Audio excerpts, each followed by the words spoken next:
Hey, it's Allison with Sing Write Create, and this is your video about vowels.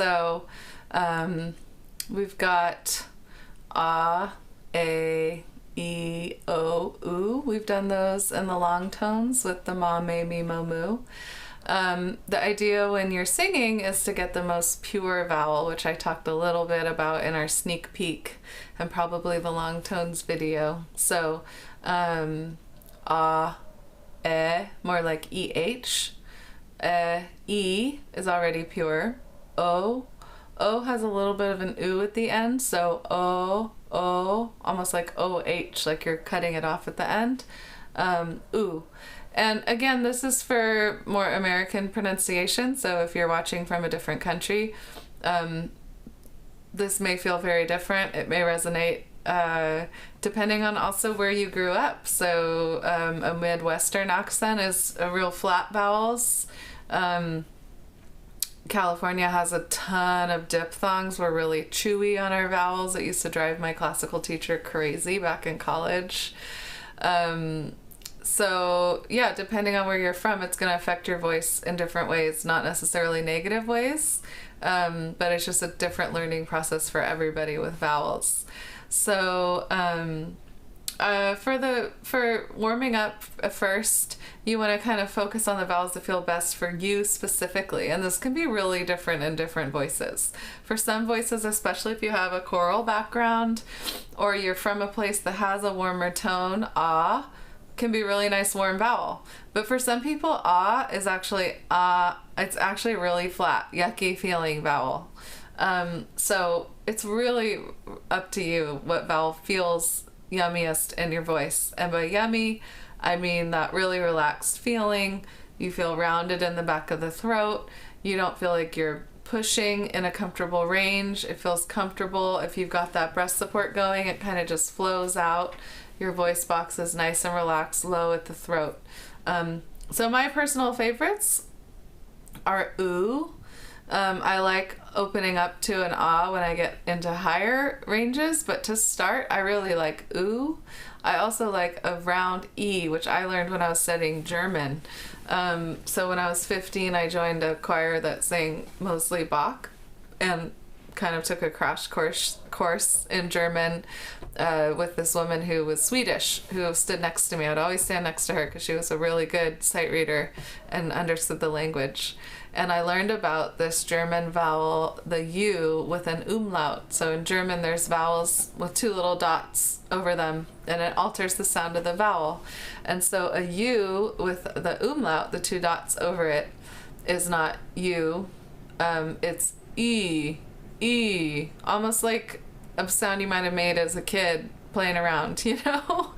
So, E, ooh, E. I think the best way to kind of play with it is to start on an E and then shape your lips into an oo shape. So E. And what that does, you'll notice as you go towards the oo, you'll notice there's more space in the mouth. The tongue kind of dips. The top of the mouth should lift slightly. Ooh. So I just love this vowel because it's a combination of rounded shape. It has that internal feel where you're not trying to project out yet, just as you get your vocal cords going. But the E provides that focus here of tone that I talked a little bit about in our sneak peek video. Ooh. So sung on a scale, starting on G, it might sound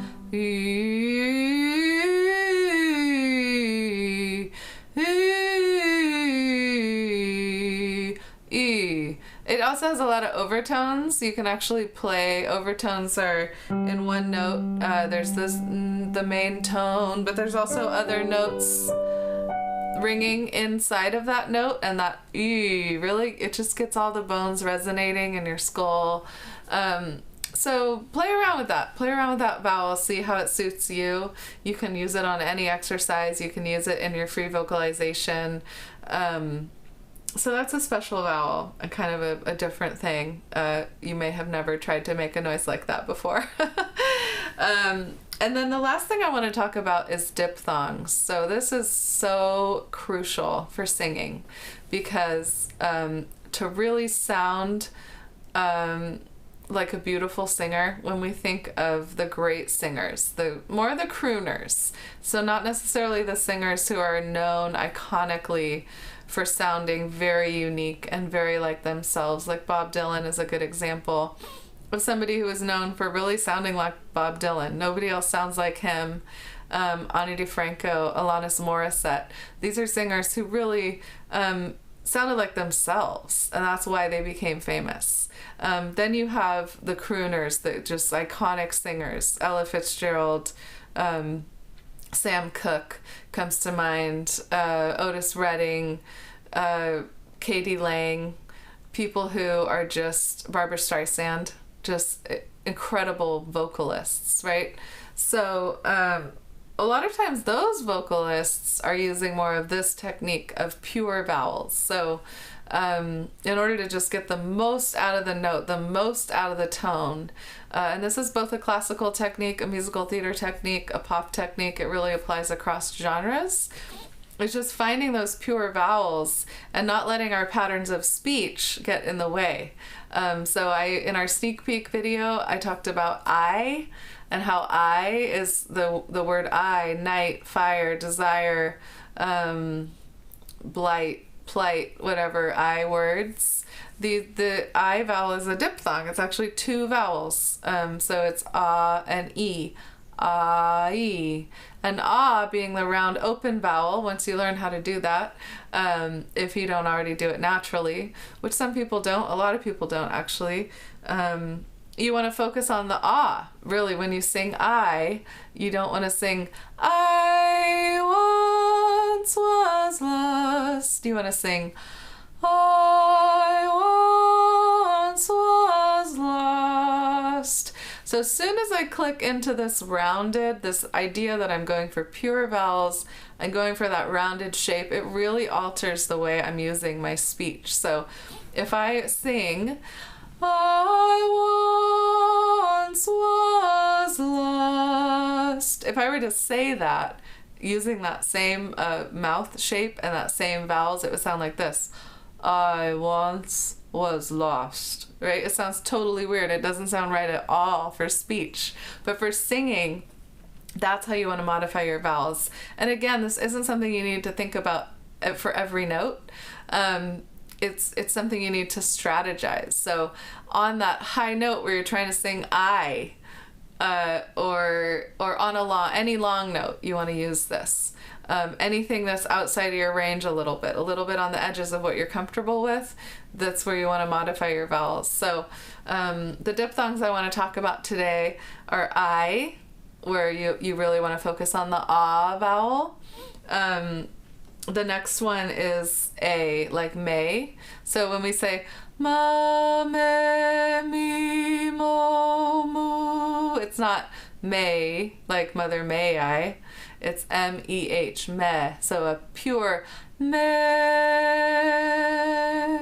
And again, when you're singing a word like may in a song, you don't necessarily want to sing may. You want to sing may, and then you add the E at the end, just briefly, to make it sound like the word.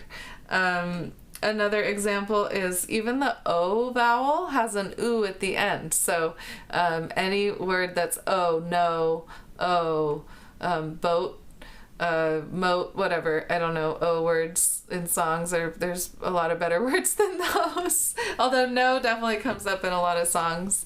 So again, you want to hold that O, that no,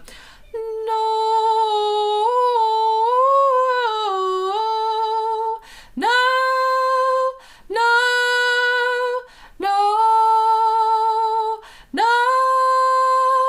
So I'm almost opening in that style, like nah, almost even to more of an ah, just to get a certain sound. But the point is, I don't want to chew on the vowel through the course of the note. I don't want to sing no, no, no. I want to sing no, no, no, or for a more pop sound, I might open into more of an ah, like no, no, no, no. So, but again, you want to stick with like a pure vowel until the end.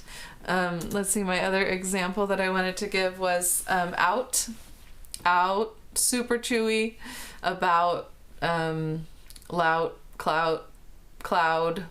I really don't know clouds at all. So that's a good example. That Joni Mitchell tune, I was thinking about that one the other day. I really don't know clouds at all. So rather than, if I was to say that word, if I was to apply the way we say it, cloud, there's a lot of different vowels that we kind of move through in that word. So rather than singing, I really don't know clouds at all, instead I'm going to pick the first vowel that I hit and hold it until the end. So I really don't know clouds at all. It's kind of an ah, a little bit different than an ah, but again, you want to stick with that initial pure vowel.